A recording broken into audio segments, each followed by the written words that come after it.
Hello. हाँ sir, जी जी जी जी, प्रणाम प्रणाम कंस मामा, कैसे हैं? पहुंच गए उधर नर्क तक? हेलो। हाँ नर्क तक पहुंच गए कि आप रास्ते में हैं? आपको क्या लगा कि आप ऐसे किया? नहीं नहीं नहीं नहीं, नहीं। कहाँ तक पहुंचे आप अभी? हैं?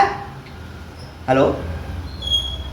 क्या करें? क्या क्या कंडीशन क्या है? लोग तो देखिए बहुत मंडरा रहे हैं, बहुत रात में आपका लाश पड़ा हुआ था, लोग दारू दूरू की बहुत पार्टियां कर रहे थे वहां पे परबत्ता वाले आवास पे, पूरा ब्यौरा ग्रुप को वहां बुलाया गया था। आपको कैसा महसूस हो रहा था उस समय?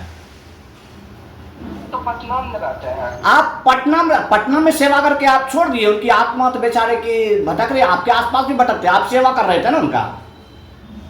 एक होता है, मतलब अपराध को भी कुछ हो रहा था, आपके लिए कष्ट है। और इतने बड़े भगवान गौतम बुद्ध हैं आप। तो राक्षस आपका जो भाई है वो तो गौतम बुद्ध नहीं है, वो तो राक्षस है, उसको क्यों नहीं ज्ञान देते हैं आप? परबत्ता के विधायक संजीव कुमार को कभी ज्ञान देने का प्रयास किए हैं?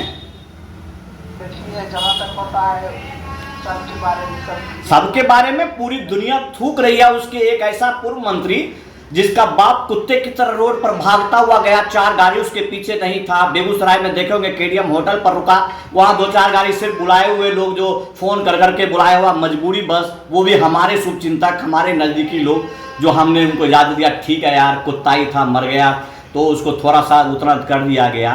तो आप लोग को शर्म नहीं आती है? इस प्रकार की बातें करते हैं। एक आदमी को, जिस आदमी को जलती हुई चिता पर रख देना चाहिए था विधायक संजीव और राजीव जैसे लोगों को, उस लोगों के पीछे आप लोग ऐसी बातें करते, शर्म आती है आप लोगों को?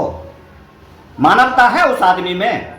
उसके बाप जो भ्रष्टाचारी एक अधिकारी था और हराम का पीला बाहुबली नेता हो गया, उसके बाद नेता होने के बाद ये साला डॉक्टरी करके क्या कर रहा है? डॉक्टर जैसा काम कर रहा है वो। और आप लोग ऐसी बातें करते हैं, और मैंने आपको ब्लॉक कर दिया फिर भी बार बार आप फोन करते हैं आत्मा की तरह। हैं? आप तो ऐसा कुछ बोले नहीं। आप ऐसा कुछ नहीं बोले तो क्यों दिक्कत हो गया? आपका वीडियो वॉइस क्लिप चल रहा है, अरे आपके अंदर आप नहीं बोले, आपके अंदर हमारे कंस मामा की आत्मा थी। आखिर सोचिए कि रात के 12 बजे क्या जरूरत पड़ गया? आप कैसे फोन, आप फोन नहीं किए, कंस मामा फोन करवाए।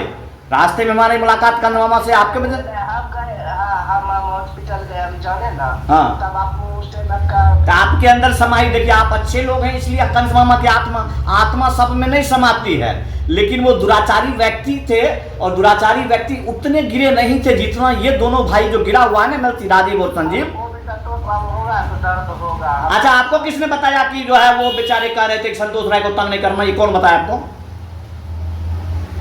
जैसे कहीं कहीं बैठते उठते हैं तो सुने हैं। तो सुने हैं तो सुने हैं तो इससे साबित हुआ ना कि वो हरामजादा ही हमको तंग कर रहा था। उस हरामजादे ने मेरी पत्नी का पैर कटवाया, आपने तो साबित कर दिया। क्या कोर्ट में आके बात आपको कहना पड़ेगा? कह दीजिएगा। हैं? आप लोग आपको लपेट रहे हैं, वहां की जनमानस देख रही है, सुन रही है आपकी बातों को, जो वो कर रहा है ना, दुराचारी राक्षस। और जिस प्रकार से वहां हाथ बांधे खड़ा था आपका जो है एसडीपीओ गोगरी, जो गोगरी कहता है नहीं नहीं नहीं, उसको कुछ भी लिख के दिया फट से मुकदमा कर देता है, वो सबके सबका वेद का उद्भेदन कर दिया। आपके अंदर कंस मामा है, आप देखिए जंतर उंतर पहनते हैं। अरे भैया आप मेरे पास आइए, आपको हम एक जंतर दे देंगे, नहीं तो आप तो गए। कंस मामा को मैं अच्छी तरह से जानता हूँ, मेरे कंस मामा थे ना वो। अरे मिलिएगा कैसे हमको? ऐसे भी आप जो है ना अपना हाथ का, अपने कपार का, अपना जो है ना फोटो भेज दीजिए इसी व्हाट्सएप पे। हम पहले आपका कुंडली बनाएंगे, कुंडली देखेंगे, आपको एक अच्छा सा जंतर बना के दे देंगे, ठीक है? उस राक्षस से पूरे परबत्ता की जनता के लिए मैं वहां से यहाँ से जंतर बना के दे रहा हूं। जो जितना है ना वो सब जंतर है उस राक्षस से पीछा छुड़वाने का, ठीक है? ठीक है। और कुछ? हेलो कंस मामा, जैसे आप सुनिए देखिए, अभी तक 13वीं तक तो आपको मंडराना पड़ेगा यहाँ। वैसे मैंने आपका बुक करवा दिया है वहां पे, क्या बोलते हैं, नर्क में। स्वर्ग में आप उस लायक नहीं है, लेकिन हमने चित्रगुप्त जी से बात किया था। चित्रगुप्त जी का कहना है कि वो राक्षस उस योग तो नहीं है, लेकिन हम उसको रास्ते में तकलीफ नहीं देंगे, कि आखिर था तो मेरा रिश्तेदार ना, इसलिए जो है इसलिए उस आत्मा को कहिएगा बेचैन नहीं होने के लिए। और खास करके ये जो है ना आपका, ये जो हमारा दोनों कंस भाई, राक्षस भाई जो है ना, इनको बोलिए तसल्ली से रहने के लिए मिट्टी में मिला देंगे, मिट्टी में 2 गज जमीन नहीं देंगे इनको। उसको तो 2 गज जमीन भी मिला ना चील को खिला देंगे जैसे बाज नहीं आया तो। नहीं तो वास्तव में यदि बहुत हिम्मत है तो साधु बन जाए। बोलिए भरुआ चोला पहन लेगा वो, और जितनी संपत्ति हमारे मामा ने इसको दिया है ना फालतू में लूटा हुआ, उसको जनमानस पर खर्चा करे, तब जाके हमारे मामा जी का फाइट होगा। बोलिए करने के लिए, नहीं तो बहुत मारेंगे रोड पर भागा भागा करके दोनों भरुओं को। ठीक है, चलिए मामा जी, कंस मामा जी, तकलीफ उकलीफ नहीं मानिएगा, ठीक है। हमको बरी कर दीजिए ना। हाँ तो बरी तो आपको कैसे बरी करे भैया, आपके लिए आपके नाम का हमने तो घड़ा तो फोड़ दिया, और क्या बरी करे। छोर कर्म कर दें, हम भी बाल मुरा लें, तब बरी होइएगा आप मामा जी। मामा जी आपका बरी करने का तो यही तरीका है ना कि मैं भी आपके लिए छोर कर्म करूं, लेकिन छोर कर्म मैं तभी करूंगा जब ये हमारे दोनों राक्षस भाई का सर्वनाश होगा, तभी छोर कर्म करूंगा ना।